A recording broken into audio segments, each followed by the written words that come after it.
Hi guys, it's Olga. A lot of you have been asking me to show you a recipe for a pumpkin pie. I did have a recipe, but I wasn't completely happy with it, so I played around with it a little bit and I think it turned out pretty epic. This pumpkin pie is actually raw vegan, so there is no bacon required, and of course it's also gluten-free and free of refined sugars. I know you're going to love it, so let's get started. First, we're going to make our pie crust. You will need almonds, dates, vanilla, and some salt. Soak the dates in hot water for a couple of minutes. The harder your dates are, the longer you will need to soak them. Place almonds in a food processor and process until they become ground. Then add the rest of the ingredients and pulse until everything is combined.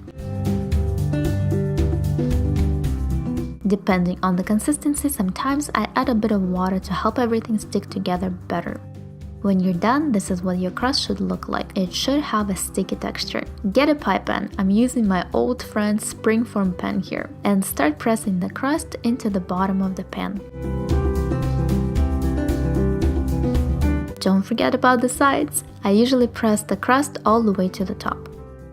And our pumpkin pie crust is ready. Let's move on to the filling. You will need a pumpkin or a butternut squash.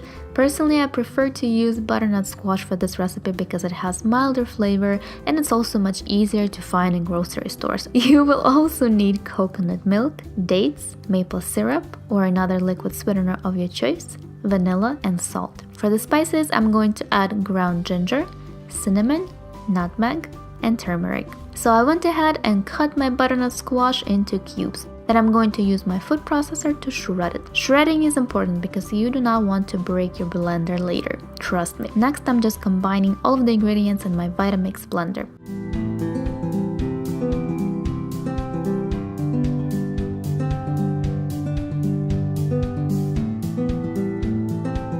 All done. Now let's blend all this goodness together. As always, the full recipe for this pie with measurements and directions will be posted on my website at feblunch.com. Yum, this filling is actually really good. Now I'm just pouring the filling into the pie crust and smoothing it with a spoon. Next, I'm going to place the pie to set in the fridge for about 6 hours. You can also do it overnight. And your pie is now ready. So let's cut ourselves a big slice. I personally like to add a bit of vegan whipped cream on top of my pie. And of course, some extra cinnamon is always a good idea. I'm so happy with how this pie turned out. It's rich, creamy, and absolutely delicious. And you don't have to feel guilty after having it, which is the best part in my opinion. I honestly wish I could send you all a slice, but for now, I'll have to enjoy it all by myself. If you're going to recreate this pie, please make sure to tag me on Instagram. I will absolutely love to see your photos. Thank you so much for watching. I hope that you guys enjoyed this video. Please give it a thumbs up to let me know that you did, and subscribe to my channel down below for more healthy recipes like you saw today.